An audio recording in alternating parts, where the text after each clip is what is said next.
Hey beauty babes, I'm Racquelle and this is Perfected Beauty, and in today's video I'm going to be showing you how to get this look. It's just a very simple kind of neutral eye with a really fun pop of color in the cut crease area and a little bit of color underneath the lash line. So I had a whole bunch of fun creating this. I hope you guys have a whole bunch of fun watching me and maybe even try it out. So if you're ready, let's get started. So I'm going to start by just laying down a kind of like foundational color over the eye. So I'm going to take this color from the Morphe 350 palette. And actually, eyeshadow wise in this entire look, I only use the Morphe 350 matte palette and a e.l.f. palette that I have. That actually, I don't even know what it's called. Like I literally just found it in Walmart during the holiday season. So I'm going to start by laying down this color just all over the lid. And I'm taking this brush is kind of like, the top of it is pretty flat and it's pretty large. So this brush is really good for just placing shadow in a large area. I'm just dabbing it onto the eye first and then I'll go and blend it with circular motions once I get it kind of placed onto the lid. This color is kind of like my skin but better. So it's a very neutral kind of tone.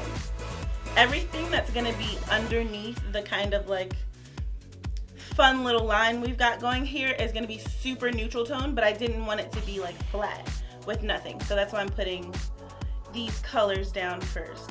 So I'm bringing this all the way in to the inner corner, meeting the nose, and almost all the way up to the brow bone. Okay, so next I'm going to go in with this brown color, and this is actually going to be the darkest shadow that I'm using in this look. And I'm using this rounded blending brush. So this is a little more rounded versus the first one that we used, which was a little more flat. So we're going to be using this one. And the way I'm going to apply this shadow is just by taking the shadow and placing the brush right there, and it's on the lid and also in the crease. So I place it there and then I just apply it in small circles. I'm placing it here because this is where I want the most color, and then I'm gonna blend it out more. It's gonna come up to actually like right here, so way off the lid and above the crease as well. But every time I dip back into the color, I make sure to start it right here in this socket because that's where I want the color to be the richest. And then as I get more shadow onto my lid and off the brush, I'll start to blend it upwards more. So I find that when I do eyeshadow looks, especially on myself, I have to go way above. With my crease colors, I usually have to take them way above my actual natural crease, because if you see when I'm looking straight on, my eye kind of like folds. And even though this is my natural crease, if I were to just leave it there and not blend it higher up, then when I'm looking straight at you, everything that I did disappears. And I'm also going to be winging the shadow out on the outer corner. So just taking my brush and kind of flicking it towards the outside and then blending it back inwards. With this brown color, we're going to keep it more so on the outer third of the eye. And once we have that placed down, we're going to take this brush, which when I started with this eye, this was a clean brush. So it just has like leftover product from blending because I'm using this strictly for blending. So a brush with no shadow on it, we're just going to take it and we're going to blend it into that first color that we put down. And I'm just going back and forth with windshield wiper motion, just blending it, making sure all the edges are nice and soft. And now I'm going to be moving on to this kind of, it has more, I guess you would say, like red undertones in it, this brown, to give me kind of like a gradient on the eye, so it's not just like, I didn't want it just flat underneath of the fun little line that we have, and I also didn't want it to be like just one color. So I'm putting this color in just to give it kind of a gradient effect. So very neutral, very just gradiated. Is that a word? Gradiated? It should be. Very neutral, very soft colors underneath of that fun shadow. And again, like I said, I have to always bring things higher up. So I'm packing it on the lid right over top of where that brown color meets just my naked lid. And then I'm making sure to bring it up. As far up as I blended that brown color is how far up I'm going to bring this color as well. And I'm packing it on, but this is not a flat shader brush. This is still pretty fluffy because using this one to get it on is going to make sure I have that soft look to the shadow. Now I'm going back with that same brush that I used for the brown, and I didn't put any extra product on it. I'm just going to blend those two colors together. And then I'm going to take my clean blending brush and just blend that shadow out. Then I'm going to pick up this pretty neutral, almost like a pinky shade for the lightness here on the inner corner. And I'm just going to place that down. Now I'm using a flat shader brush and I'm just packing that onto the inner portion of the lid. And going a little bit over top of the second color that we put down, because I'm going to come back with that same color and just make sure those edges are blended just like I did with the darkest color in the second color. So now I'm going to take that same brush that I laid down the second color with and just go over top of that line where the two colors meet and make sure that's blended. And then once again in with this clean blending brush, which is not so clean now, but you get the picture. And now that I have all those colors laid down, I'm going to be taking this makeup palette, and this is the iMagic Professional Cosmetics 12 color flash palette. I'm pretty sure this is made after the, what is the brand? I want to say it's the Makeup Forever flash palette. I got it a little while back and it just is a good resource to have. So if you have that, you can use that. If not, just whatever cream color you have. I'm just picking up the white in that on a thin detail brush. This is actually a paintbrush that I just bought and it works for makeup, especially for things like this. So I'm picking up the white and I'm gonna make sure to look directly at my mirror just the way I did to see where I should place my eyeshadow. I'm gonna look straight ahead so that no matter what angle my eyes are at, you can still see the line, just to see how high up on my eye I need to place the line. So I'm putting down the white first, and then I'm gonna come back over it with all those shadows. And when I'm putting down this line, I'm trying to use short strokes and not to push too far in, because if I push hard enough, the skin on my eye kind of goes inwards and it gives me less control over how the line comes out. So if I just press very lightly,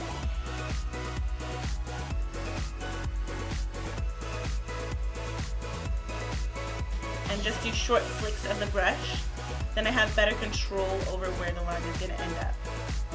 Okay, so once I have that line roughly down, you can see like on the bottom of the line how it's not perfect. So what I'm going to do is take a really small detail brush with no product on it, and you can go along the bottom of that line, especially since the white that I put down is a cream product. I can just go along the bottom and basically just wipe it off and use that brush as kind of an eraser to clean up the line.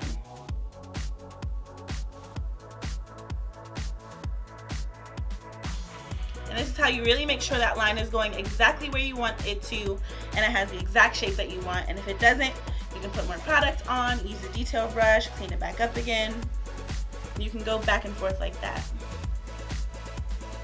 So once you have the line down and you're pretty much happy with it, what you may need to do, and I have to do this on the other eye, not so much on this one, is take just a flat eyeshadow brush. This one is super flat, it's flat at the top, it's very thin. So what I did with this brush is pick up the same eyeshadows that I used for underneath, and if I had to kind of put them back where I needed them to go after cleaning up with the clean detail brush, if you need to go back in with some shadow, you can use one of these to do that. So after I have that down, now I'm going to take this e.l.f. palette. It's kind of trashed, so don't judge me. But I'm going to take this palette and first using this highlighter yellow color, which is also a little shimmery, on this small, I think it's actually a lip brush, but I'm going to use it. It works perfectly for this. So I'm going to pick up that yellow, and then I'm also going to spray it with some setting spray. And that's not so much to make it shine or give it more pigment, but it's really more to control the fallout. Because if the shadow is wet, then you have a less chance of it falling off. And since the rest of my face is just about done, I don't want to ruin that. So I've wet it, and now I'm just going to start filling in the front of the line. And for this, I'm using both dabbing and swiping motions. And I'm bringing that yellow color pretty far in, even to where I'm gonna put down the green color. And that's because when they overlap, it really helps for them to blend. So now I'm gonna be picking up this green color, which is right next to the yellow, and blending those two together. My brush is already still a little bit wet from the yellow, but if yours is not, go ahead and spray it again. And just blending those two colors together. And you really want to mix those two colors together to the point that you can't tell where the yellow starts and the green ends. So just really taking the time to go back and forth between the two colors and blend. And I'm using the same brush for this because that also helps in blending the two colors together. After I have those two colors down, I'm going to go in and pick up this kind of turquoisey blue color.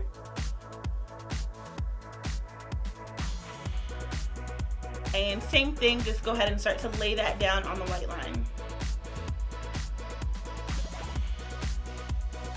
Now when you're filling these colors in on the white line, you want to try and be careful not to go anywhere outside of the white line and get that green or blue or yellow color anywhere else. But if you do, you can use those same tricks that we did to clean up the white line and just take a flat shadow brush with the color that's underneath, or a clean detail brush, and just clean that up. Once you have that beautiful line laid down, I'm going to be taking my NYX liquid crystal liner, and this one is the gold one. And I'm just going to lay that down over top of all those colors to give it a little bit of sparkle. Okay, so once you're blinging, I'm going to be taking that same flash color palette and mixing together this light blue and this green color on a angled eyeliner brush. And I'm just going to pop that right into my waterline. And I'm also going to be dragging it a little bit outside of my waterline, just at the corner of my eye there, and kind of flicking it outwards. And then I'm also going to be bringing it down below and slightly smoking it out, not too much at all. And since that is a cream color, I'm now going to be dipping back and forth between that same turquoise blue and that green shadow that we used for the line on top of our eye, and I'm going to be setting that with those colors. And once we have those set, it's now time to add our wing. So I'm going to do that. I'm going to go ahead and add my winged liner and a little bit of mascara, and then I'll come back and finish the face.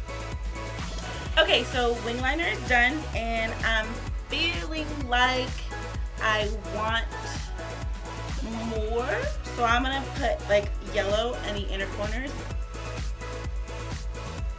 Okay, I'm liking it more. I'm gonna blend that out a little bit, and now I'm gonna move on to finishing the face. So I've pretty much already done everything to my face. So I'm gonna touch up a little bit under my eyes, and then I'm going to bake under my eyes. To bake, I'm using the Sacha Buttercup setting powder. Now I'm going to set the rest of my face with this Rimmel Stay Matte. I'm now using nude beige. I was using translucent, but translucent was a little more white than translucent on me. I'm gonna use that to set the rest of my face. And I'm gonna brush away that powder now. And I actually did a cream contour already, so I'm gonna go back now and set that. And I'm gonna use, for the cream, I use the Anastasia Beverly Hills Cream Contour Palette in medium. And now I'm using the medium to tan of her powder contour. And I'm just gonna take the darkest color to set my contour.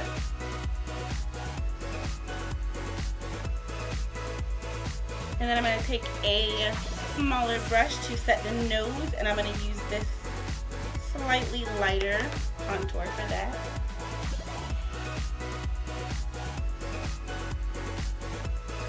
I'm just going to use this Beauty Treats matte blush palette. I'm probably going to take this kind of muted, naturalish blush color.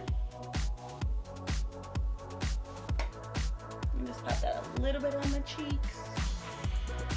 And now to highlight, taking the Anastasia Beverly Hills Glow Kit in Sun Dipped. And I'm going to be using Bronzed from that palette.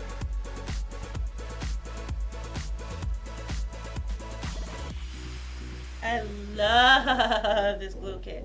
This is literally my favorite. Alright, so once I have that all done, I'm pretty much done with the face. I'm going to go ahead and spray it with the NYX Matte Finish Setting Spray. And I want to keep the lips pretty neutral. I'm going to line them with this brown liner. It's actually, I found out it's a eyeliner. But it works so freaking perfect for me. And it's Rimmel London in Rich Brown. And then I'm taking this CoverGirl lipstick in the color Cream. It's number 230. It's a little bit lighter than what I like, so I'm going to come back in with that Rich Brown. And just try and deepen it up. I think I actually want it even deeper than that, so I'm going to take this lipstick by CoverGirl as well. I don't know what the name of it is, because if it was ever on here, it's completely rubbed off. But it's just a darker brown. And I'm going to go apply lashes, and I'll be right back. Here is the finished look. Let me know in the comment section what you think, and don't forget to subscribe to my channel and also follow me on all my social media. Thank you guys so much for watching, and I'll catch you in the next one.